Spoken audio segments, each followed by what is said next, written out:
വന്നു, കണ്ടു, കീഴടക്കി.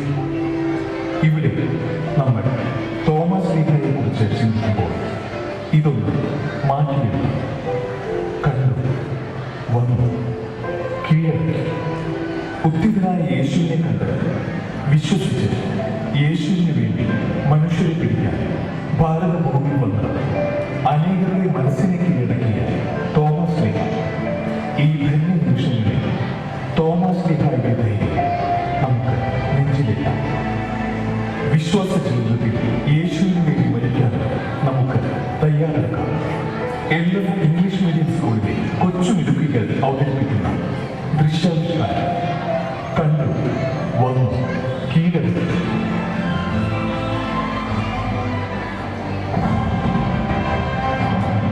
യേശുവിന്റെ 12 ശിഷ്യരിൽ ഇരട്ട ചവറിൽ ഒഴിക്കാവുന്ന ധൈര്യശാലി തോമസ് ലീഗ.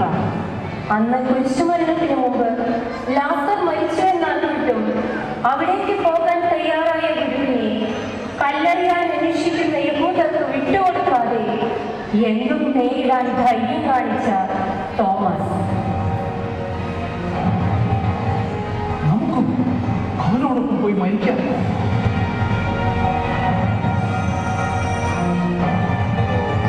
സധീരനാണെങ്കിലും തോമസ് ലീഗയെ സംശയാലുവെന്നും വിശുദ്ധ ഗ്രന്ഥം വിശേഷിപ്പിക്കുന്നുണ്ട്. ഉത്ഥാനശേഷം യേശുനാഥൻ ശിഷ്യർക്ക് പ്രത്യക്ഷപ്പെട്ടപ്പോൾ തോമസ് ലീഗ അവിടെ ഇല്ലായിരുന്നു. ഞങ്ങൾ യേശുവിനെ കണ്ടു. നീ എവിടെയായിരുന്നു? നിങ്ങൾ പറയുന്നത് ഞാൻ വിശ്വസിക്കില്ല. അവന്റെ കൈകളിലെ ആണിപ്പഴുകൾ ഞാൻ കാണുകയും അവന്റെ പാർശ്വത്തിൽ എന്റെ കൈ വയ്ക്കുകയും ചെയ്തല്ലാതെ ഞാൻ ഒരിക്കലും വിശ്വസിക്കില്ല.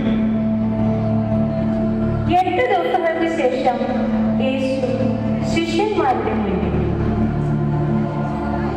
നിങ്ങൾക്ക് സമാധാനം. നിന്റെ ഇവിടെ കൊണ്ടുവരും. എന്റെ കൈകൾ കാണുക. നിന്റെ കൈ നീട്ടി എന്റെ പാർശ്വത്തിൽ വയ്ക്കുക. അവിശ്വാസിയാവുക, വിശ്വാസിയാവുക. എന്റെ കർത്താവേ, എന്റെ ദൈവമേ, നീ എന്നെ കണ്ടതുകൊണ്ട് വിശ്വസിച്ചു. എന്നാൽ കാണാതെ തന്നെ വിശ്വസിക്കുന്നവർ ഭാഗ്യവാന്മാർ.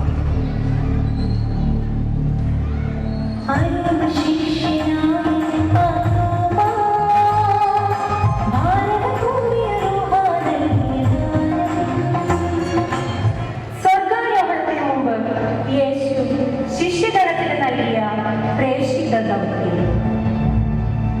നിങ്ങൾ ലോകമെങ്ങും പോയി എല്ലാ സൃഷ്ടികളോടും സുവിശേഷം പ്രസംഗിക്കുന്നു.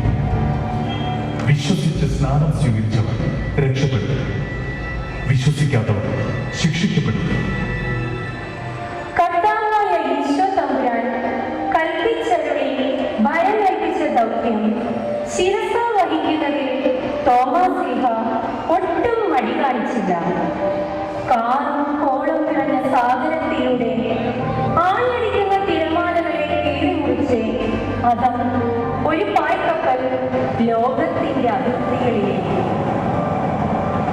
7:52 തോമസ് ലീഗ കേരള മണ്ണിൽ.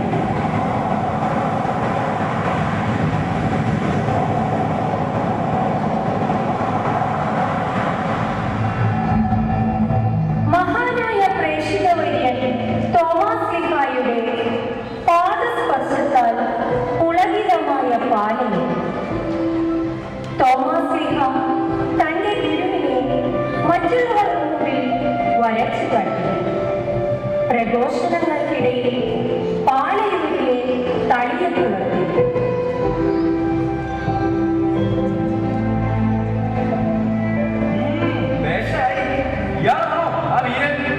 അതെ അതെ, ഇദ്ദേഹം ഇപ്പോൾ ജനങ്ങളുടെ ഇടയിൽ ധീരൻ തന്നെ.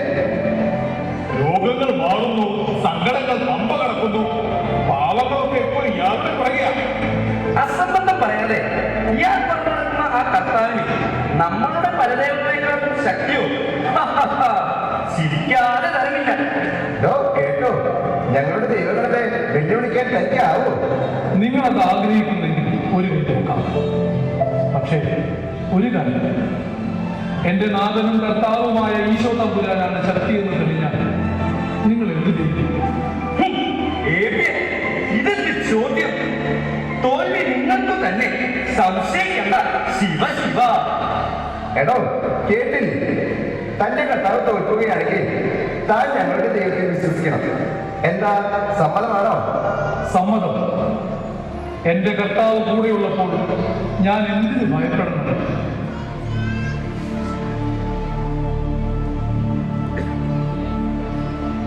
ഇരു കൂട്ടർക്കും ഈ കുളത്തിലെ ജലം പ്രാർത്ഥിച്ച ശേഷം മുകളിലേക്ക് എത്തി. ആരുടെ ജലം താഴെ വീഴാതെ മുകളിൽ നിൽക്കുന്നു, അവിടെയാണ് വിജയം.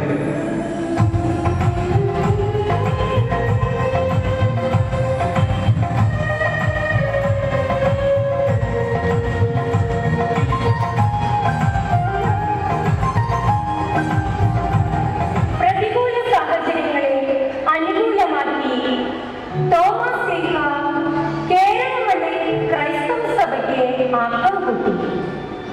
7 പള്ളികൾ സ്ഥാപിച്ചു.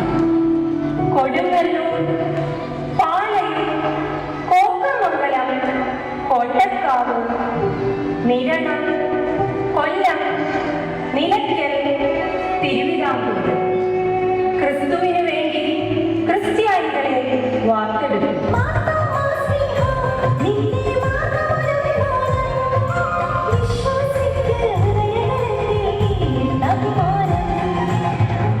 തോമസ് ശ്ലീഹായുടെ പ്രേക്ഷിത ദൗത്യം മറ്റു മതസ്ഥരിൽ അസഹിഷ്ണുത ഉളവാക്കി. ശത്രുക്കളുടെ പടയൊരുക്കത്തിൽ നിന്ന് രക്ഷപ്പെടാനായില്ല. AD 72 മൈലപ്പൂരിൽ ഒളിച്ചു താമസിച്ചു വന്ന തോമസ് ശ്ലീഹ സദാസമയവും പ്രാർത്ഥനയിൽ കഴിച്ചുകൂട്ടി. ആസൂത്രിത നീക്കങ്ങൾക്കൊടുവിൽ വാടക കൊലയാളികൾ തോമസ് ശ്ലീഹായെ പുറകിൽ നിന്ന് ആക്രമിച്ചു.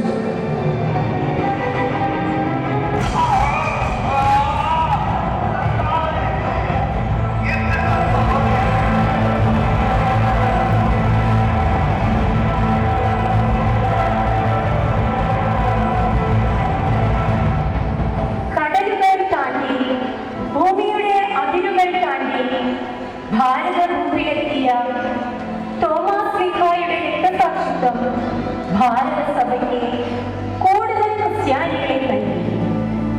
യേശുവിന് വേണ്ടി മനുഷ്യരെ പിടിക്കാൻ വന്ന് ഭാരതസഭയുടെ സ്വന്തം അപ്പസ്തോലനായി തീർന്ന മാർത്തോമായെ പോലെ നമുക്കും ധീരരാകാം. മതനിന്ദനങ്ങളും ക്രൈസ്തവ അവഹേളനങ്ങളും കക്കുകളികളും ക്രൈസ്തവർക്ക് നേരെ ആഞ്ഞടിക്കുമ്പോൾ യേശുവിന് വേണ്ടി മരിക്കാൻ പോലും നമുക്ക് മുന്നിട്ടിറങ്ങാം. തോമസ് ശ്ലീഹായെ പോലെ നമുക്ക് ഉറക്കെ ഉച്ചസ്ഥലം പ്രഘോഷിക്കാം. എന്റെ കർത്താവേ, എന്റെ ദൈവമേ, എന്റെ കർത്താവേ, എന്റെ ദൈവമേ. ഭാരതം കതിരു